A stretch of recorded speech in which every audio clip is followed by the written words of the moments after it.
Hi, this is Lindsay from The Homey Life, and today I'm going to show you how to make this healthy, delicious hot cocoa recipe. So this recipe makes enough for 4 cups. You're going to want 3 cups of milk, add 1 cup of cream, believe me, this is going to make it amazing, and add 1 teaspoon of vanilla. Make sure you turn it now on low to medium heat and add 3 tablespoons of any sweetener you like. I love Rapadura sugar. It tastes very similar to brown sugar.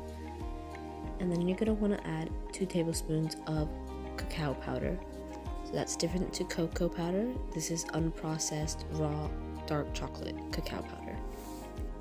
I will have the link below for this recipe so you can have the printed recipe nice and easy. Just click below to have a look at it. Once the milk starts to get nice and warm, you're just going to want to whisk it.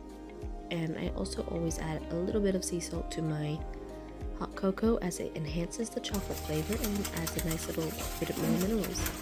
So give it a good whisk. You will find that you'll get little bits of chunky pieces of chocolate still left in. And that's alright, I just sieve it out at the end and you'll see. Now, to make this extra special, you don't have to do it, but just grate some bar of chocolate if you have. You'll see at the end, you'll top it, and it's just really beautiful and adds that little extra bit of specialness to it. When your hot cocoa is nice and warm or hot to the temperature that you like it, you can sieve out the chunks that didn't get fully dissolved if you like. Pour it into whatever glasses that you have, and you can add whipped cream on top and top it with that grated chocolate. And you have just made a really delightful, delicious hot cocoa your family will love.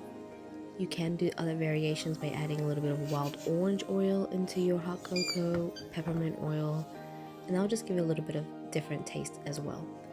Don't forget to subscribe to my channel for more healthy cooking from scratch recipes and homemaking, and I will see you again in my next video. Have a lovely day.